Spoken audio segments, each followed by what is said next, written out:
Hi everyone, welcome to A Stitch in Time. Today is Thursday. It's October 17th, 2024, and this is episode 293. My name is Carol. I am known as Knits and Pearls on Ravelry, and I live east of Vancouver in the Fraser Valley of British Columbia, Canada, where it is overcast and a bit breezy today, and we are expecting a ton of rain over the weekend. But for now, we'll enjoy the dry weather. I hope everyone's doing well and that you've had a good couple of weeks since we last spoke. I've had a pretty good couple of weeks. The weekends have been quite busy, but the weekdays I had a fair amount of time to devote to crafting, so I've got quite a few things to show you today. A happy belated Thanksgiving to all of my Canadian friends. Monday was Thanksgiving here. We didn't do a whole lot. I'll talk about that a little bit later in live chat.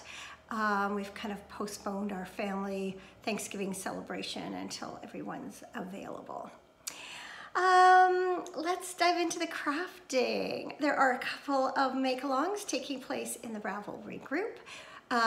Smash the Stash, and the fourth of our 4 quarterly make-alongs, All of the Above. And this make-along encompasses the 3 prior quarterly make-alongs, Sweater Weather, Accessorize It, and Rock Your Socks. If you think you might be interested in taking part in any of those, or either of those, I should say, head on over to the A Stitch in Time podcast Ravelry group, read the pertinent first post of each of those threads. I usually say the first post of the pertinent threads, and join in. Love to see you there. I have heard from all of the winners that I announced last episode, and their prizes have either been delivered or are on their way there. So thanks again to everyone who's taking part in the make-alongs. It's great to see all the participation.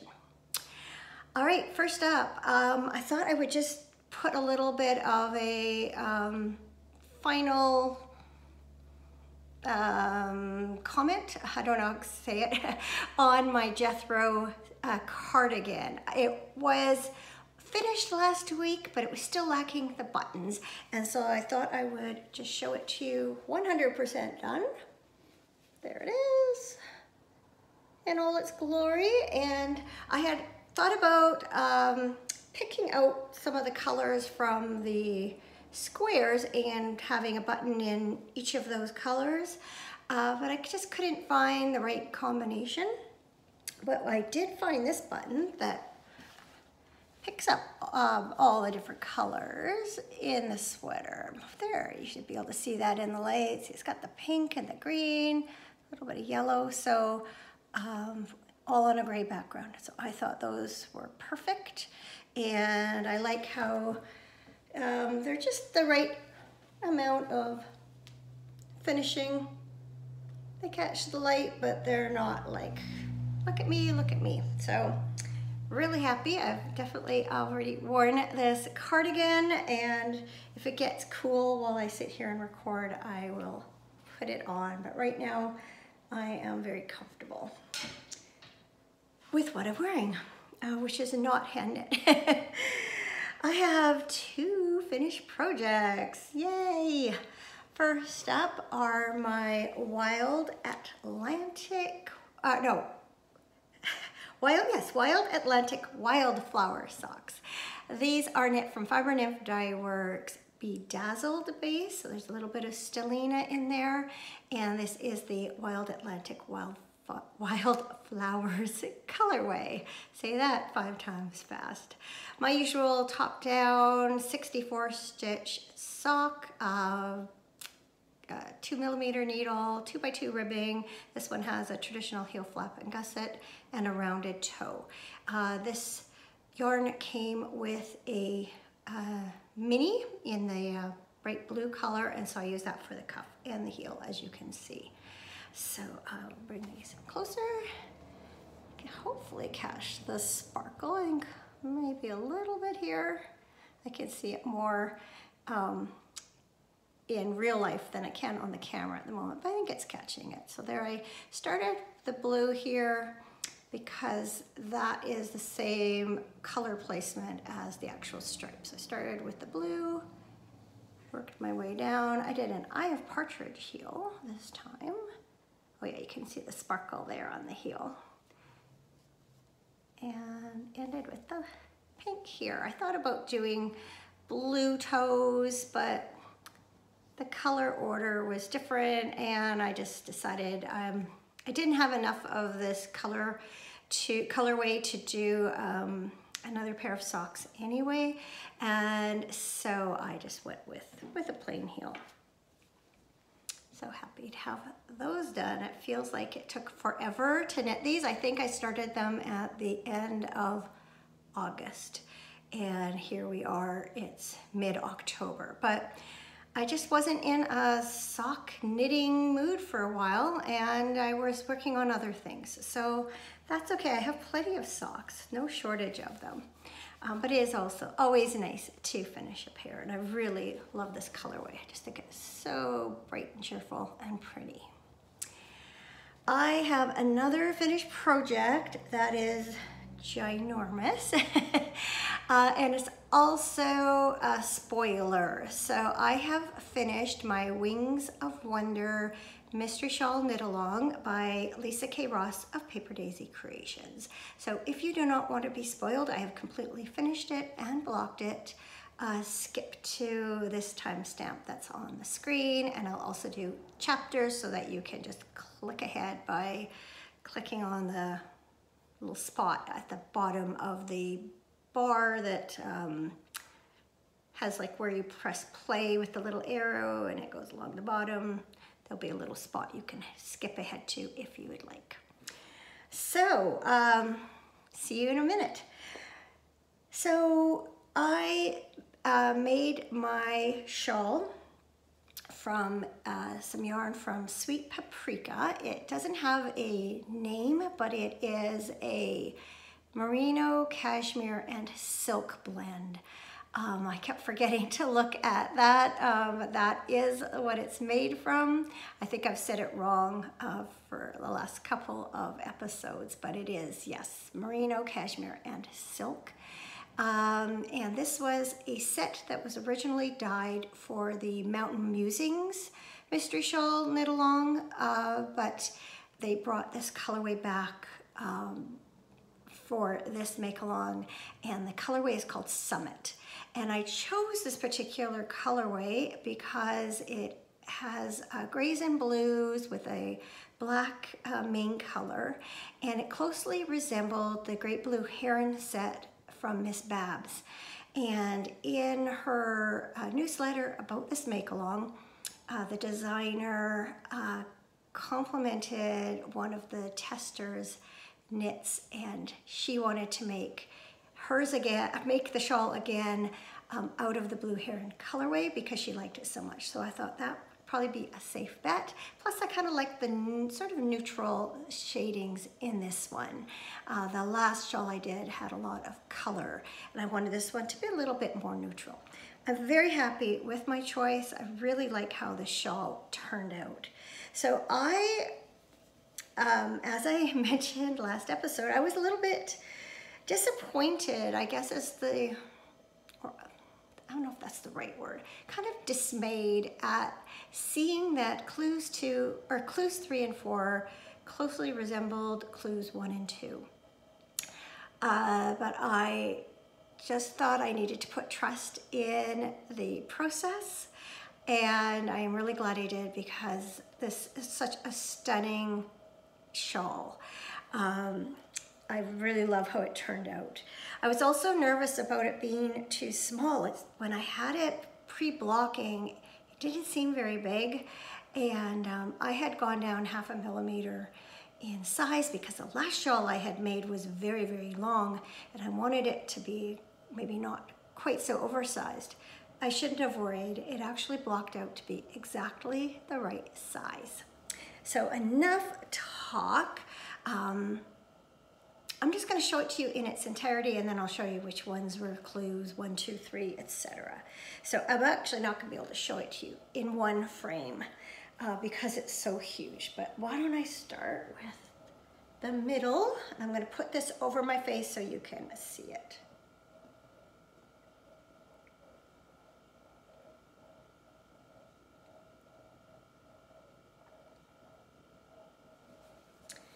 And then here is one of the sides.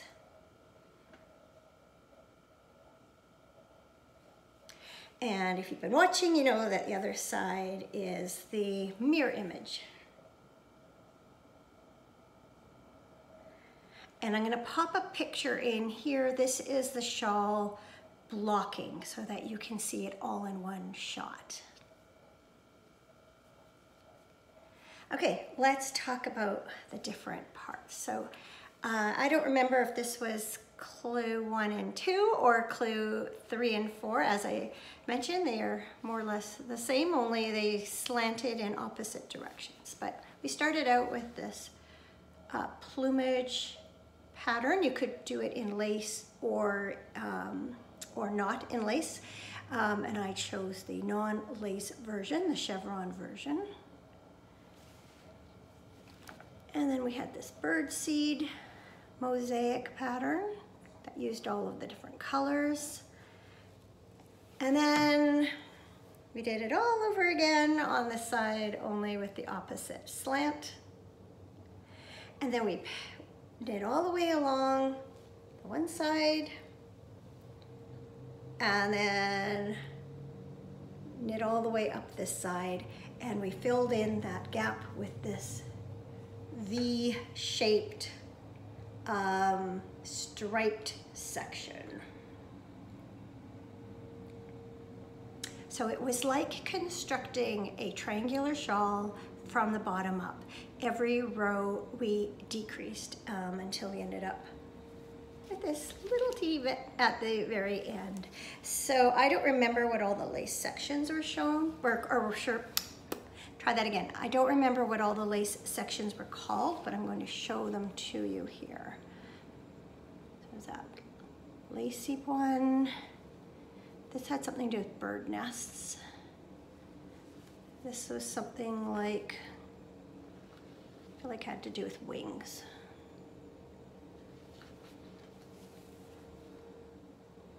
This one, I don't remember.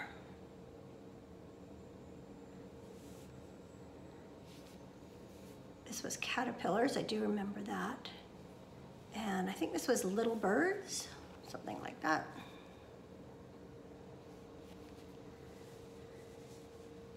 And then I think it has something to do with feathers. You can see why. And then ended with this garter stitch triangle at the end. Oops, just dropped a label from one of my next projects. Anyway, this is a leather long shawl.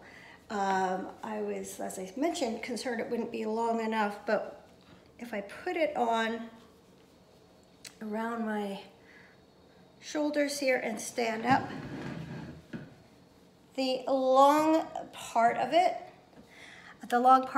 goes below my knees by about 6 inches. So it is very long. This would be one you would want to wrap if you were going to, wear it out. I will most likely wear it at home, and that nice long section will again be great for draping over my knees if I'm sitting in the morning or in the evening when it's a little bit cooler and knitting. This covers my lap really nicely without being too long in the back. So, love how this turned out. I am so glad I persevered. And yeah, I look forward to the next mixed stretch shawl knit along next fall. If in fact Lisa does this again. I hope she does. She usually has a cowl make along during the year sometime too, and that's been fun. So one last look, that's it folded in half, so that gives you an idea of just how long it is. but gorgeous, very gorgeous. Okay, let's just fold this up and get it out of my way, and then I'm gonna just lean down and pick up that yarn label that I dropped. Okay, now I'm gonna put that there, and I'm gonna scooch my chair in a little bit more. Okay, I'm gonna take a sip of tea before I get into my works in progress. All right, I have 2 pairs of socks cast on since we last met, and they are my September and October Personal Sock Yarn Club yarns that I've cast on. It was a total fail for September. I did not even cast on that yarn. I just wound it up, but I had a little bit of a road trip past this last weekend. And so I cast on these socks on the way and did a fair bit of them. So the yarn for September was from Polka Dot Creek. It's one of their classic sock sets, and this is the birch colorway, which I absolutely adore. My label says this is a DK, but I think it's just been mislabeled. It's definitely a lot finer than DK, but I think it has the same content. I'm just picking up a real fingering weight one I have from them. Yeah, 75% superwash merino, 25% nylon. So my set came with the birch colorway, with chocolate. Pick up the brown in there, and oh, I don't have the yarn handy. I'll just give you a sneak peek. This is the spruce colorway, which is it looks really dark in this light. It is not. It's much brighter than that. So I was still debating. I cast on 64 stitches and did a 2x2 rib. Oh, I wish that would come up brighter, but it's just, it's not. Yeah, I did a 2x2 rib, and then I started knitting, adding in the birch colorway, and my initial thought was maybe I would do a garter rib. So that is knit 2, purl 2 for a round, knit around, knit 2, purl 2 for a round, knit around, and you do that the whole way. I am not a big fan of ribbing. I like how it looks. I don't like doing it. And I sort of thought about it and went, I don't know if I really want to rib every second round of this sock. So I had done, I think, maybe half a dozen rounds. So I put it down and I picked up the second sock and I cast it on and worked on the ribbing for the rest of the trip. And then I went looking online and I found the Let's Stay Home pattern by Nancy Wheeler of the Knit Sip Happy podcast. And this was a free pattern that she put out during the pandemic. And I looked at it and discovered that it is a 6-row pattern, but 4 of those 6 rows are just knitting. And I thought, okay, I can handle 2 rows of simple patterning. And so that's what I decided on. So you can see it has these cables that run vertically, and then horizontally you have these little blips of reverse stockinette actually. And so it's a nice textured pattern, but it's super simple, super memorizable. Do not need to refer to the pattern, and then it's easy to count how many rows you've done because you can tell from these little reverse stockinette sections, these little purl sections. So I have 1, 2, 3, 4, 5, 6 pattern repeats done. on both socks. So very happy to finally get September's socks on the go. I would love to finish these up by the end of the month, but we'll see. And then I decided that I still wanted a plain stockinette pair to work on where I don't have to think at all. And so I decided to use October's yarn to do that. So this is the Pumpkin Patch colorway. And this set came with 2 minis also. The Spice colorway, and what was the other one called? I wrote it down. Moss. Oops, sorry, I shaking the table. So I decided, as you can see, whoops, I just put all my ends inside. I decided to just do a little bit of the spice at the top. So I cast on and then did 2 rows of ribbing. And then I did 1 row of plain knitting with the moss, and that eliminates the, you know, when you do ribbing and if you switch color, you get the little blips of the purl bumps on the side. You can eliminate that just by doing a row of knitting and then resuming your ribbing. You can't tell by looking at it that that's what you've done, but it's nice how it doesn't have those little blips. Anyway, I did that, did 16 row cuff like I normally do, and then I started in plain stockinette. And look how awesome that looks. Again, the colors are a bit darker than they really are in real life, and it's just the lighting that I have here in the kitchen. I didn't bring my ring light up, so I'm just relying on natural light and my overhead lights here. So love, love, love, love. I can't decide which colorway I like better. Thankfully, I don't have to decide. I love them both. And so these are both a real pleasure to work on. Yeah, and happy to have both my September and October socks on the go.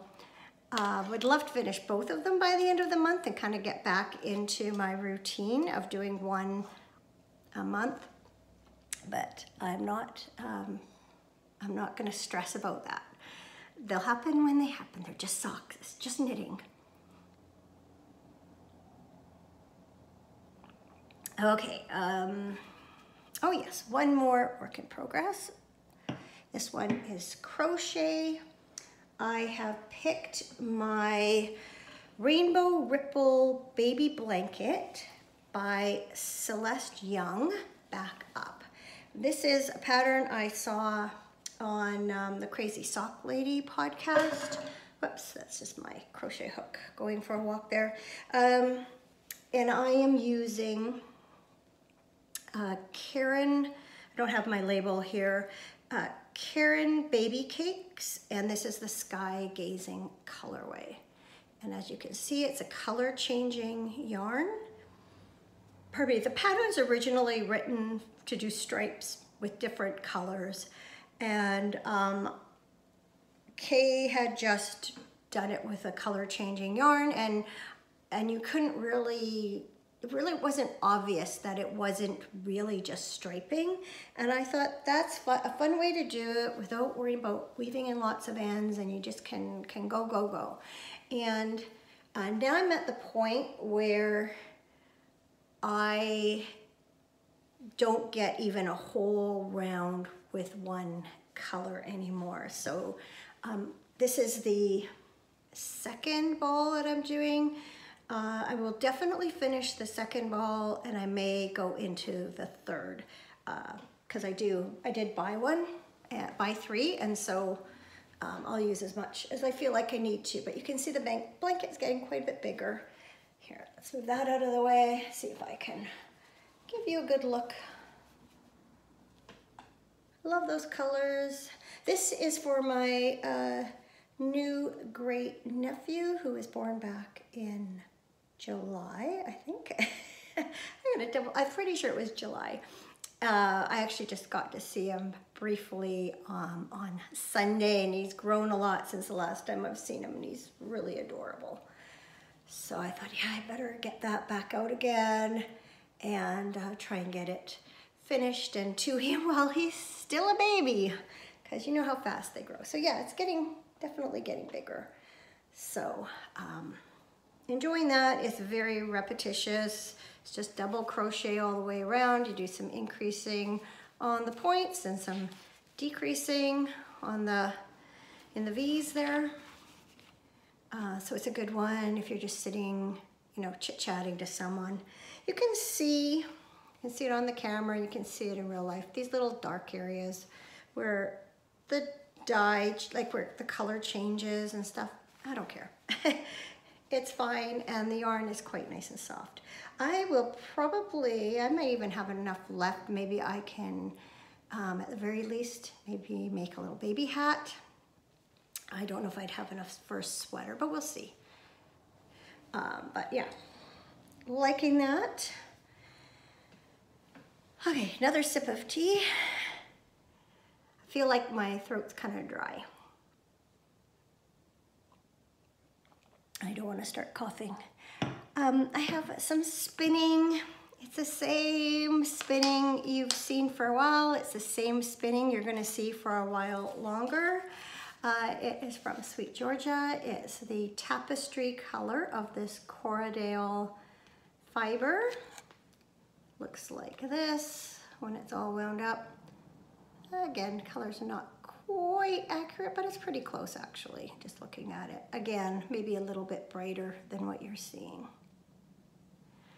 So I, yesterday, finished up bobbin number 2. Again, not quite as bright as it is. Here's bobbin number 1. So you can see they do look a little bit different. And I am currently working on bobbin number 3. So as I've explained before, what I did is I took each 100-gram braid and I divided it in 4 vertically. I'm spinning 2 of those sections for each bobbin. So this is 1A, so this is the 2 sections from braid A, 2 sections from braid B, or braid 2 I should say, and 2 sections from braid 3. And then I'm going to apply all 3 bobbins together into a 3-ply, and then I will spin the second half of each of the braids in the same way, and I'll end up with 2 150-gram skeins of 3-ply yarn. And then see what I'm gonna do with it. I have sort of an idea in the back of my mind, but it's gonna depend on what it looks like when it's all done. So still enjoying that because the colors, well, first the colors are gorgeous, and you know, they keep changing. So you can kind of say, okay, I'm gonna spin through, you know, this section. Okay, then I'll spin through this section. So it's a nice way to break up the spinning time, is you just kind of work through the colors. And I just do that as and when I can, and eventually it will all get done. So it's not too exciting in the sense that I don't have something new to show you every week or every episode, but it's, as I'm spinning finer, it's just taking me longer to get through a braid. And I'm kind of stoked about having that finer spin. I mean, look at that. So thin.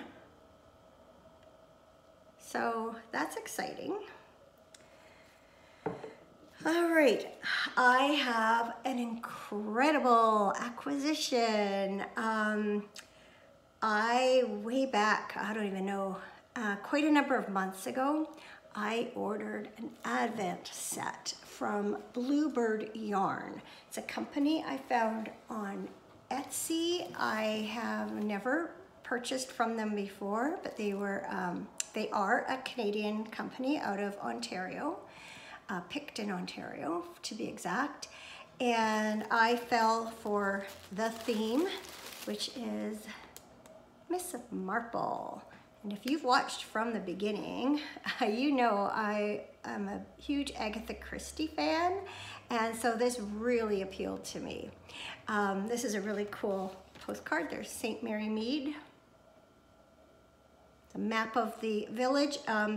Interestingly, a lot of it is in French, so I'm not sure why, but anyway, kind of cool.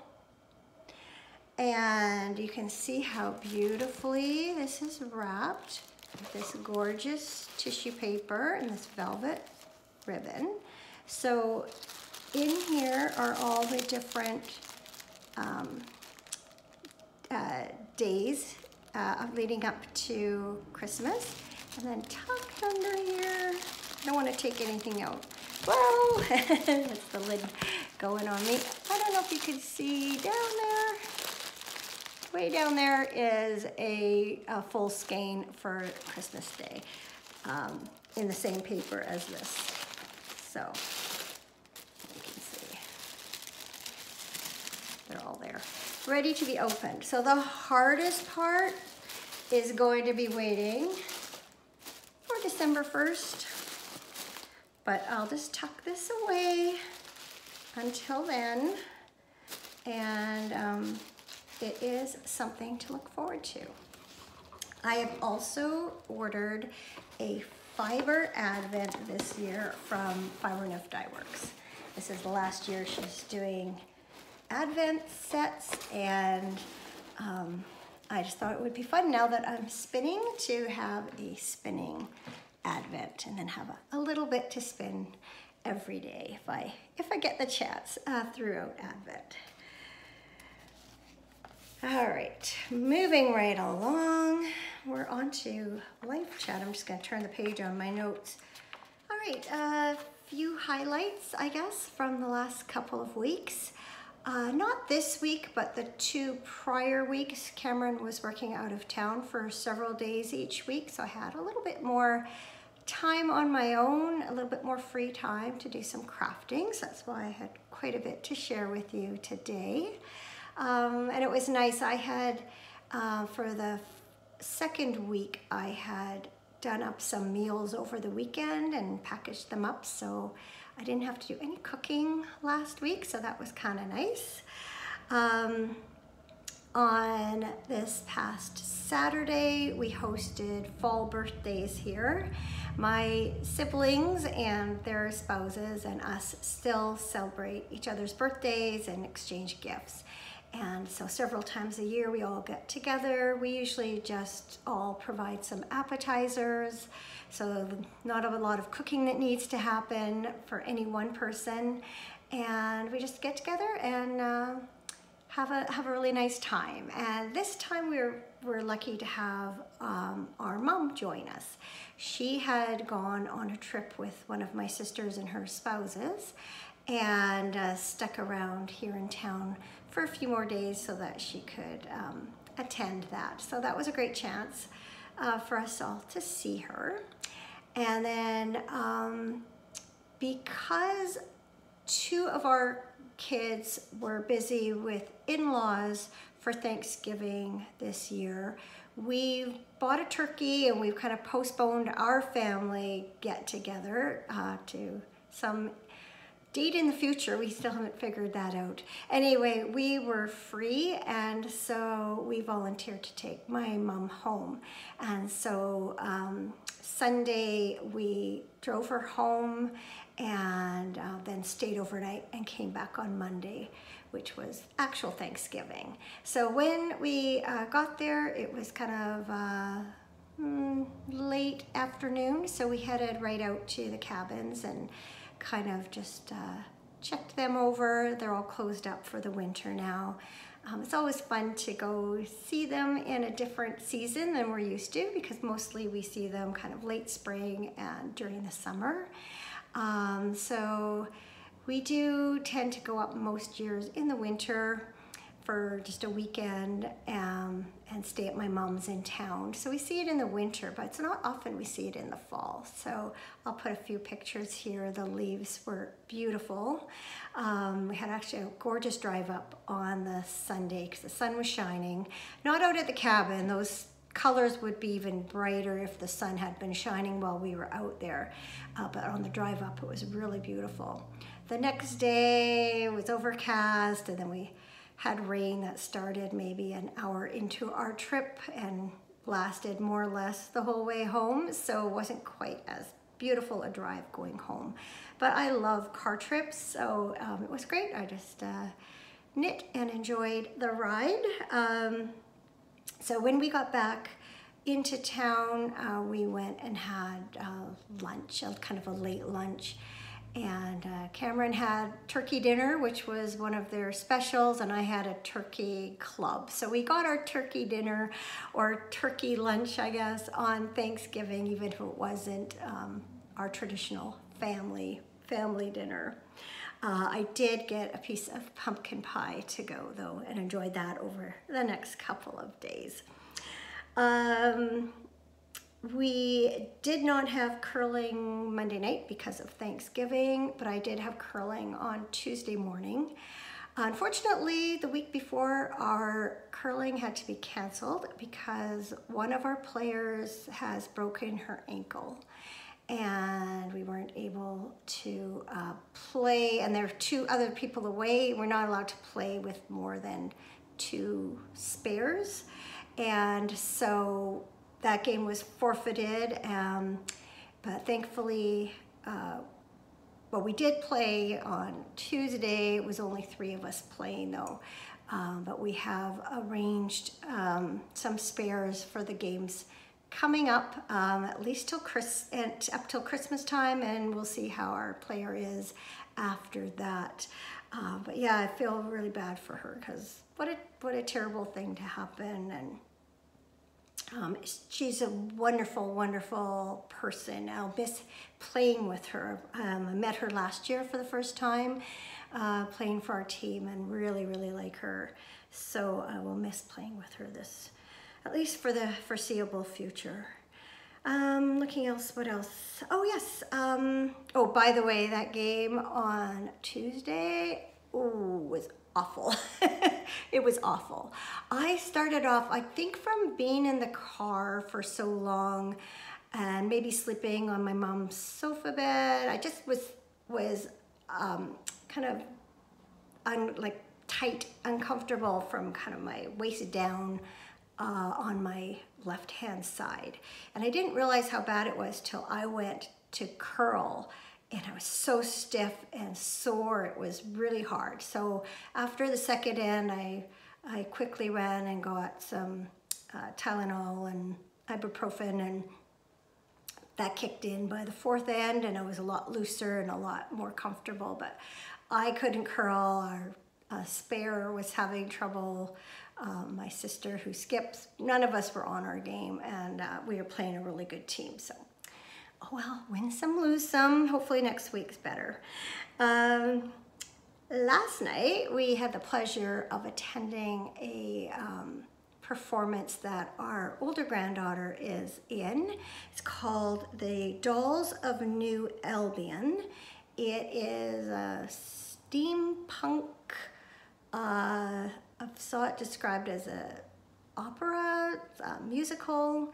All of the lines are sung, but they're not like, when I think opera, I think, oh, you know, it's not like that. But there's a narrator who leads you through 4 different scenes, which follow the story of a family.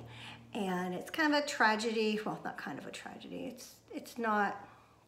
There aren't comedic moments. It's not a happy story, but it follows several generations of this family in this place called New Albion. So she was part of she is part of the ensemble cast. So no specific solo roles, but she's part of, you know, most of the scenes and stuff. So it was cool to see her do that. Actually, you've heard me talk about Black Cat Custom Yarn that's here in Chilliwack, and it's the owner of that that's putting this production on.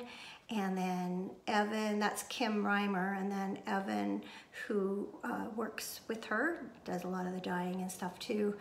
He's in the performance. So yeah, it was just very cool.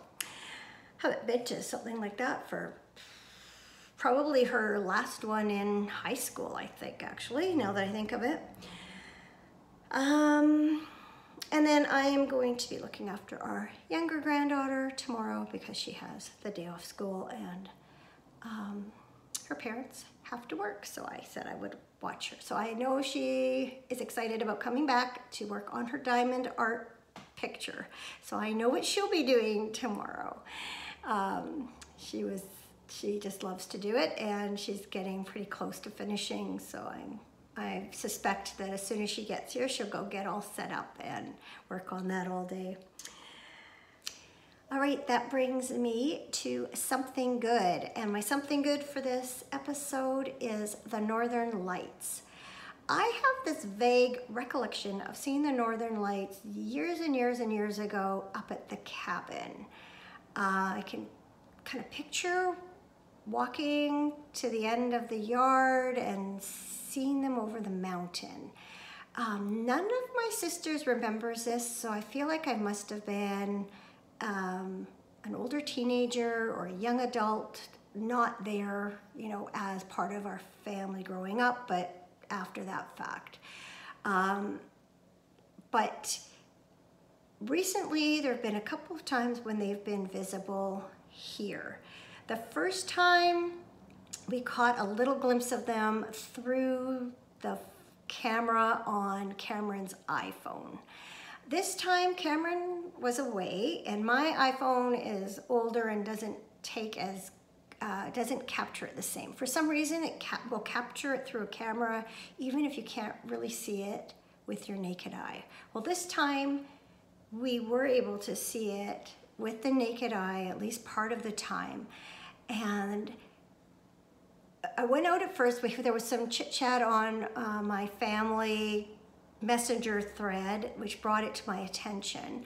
And I went out, and initially when I looked, I couldn't see anything. And then when I looked again, I realized what I thought were wispy clouds up overhead in the sky were actually the Northern Lights, because they were moving and changing. And I did manage to get a couple of pictures of them on my camera, which I will put here. But here's I'll also put an even better shot from my sister's iPhone camera of what she could see from her vantage point. But it was just so cool. And here I was all by myself, and I couldn't share it with anyone. So I phoned Cameron and kind of said, hey, it's amazing. I wish you could see it. And he looked out where he was. He couldn't see it. But yeah, it's just so magical and just such an amazing feeling. Even though they were nothing like, you know, you can see them further north, and, you know, I've seen pictures and videos of them much more visible and vibrant and amazing. But even this small amount that we could see them here, so cool. So very, very cool. So that's my something good for this week.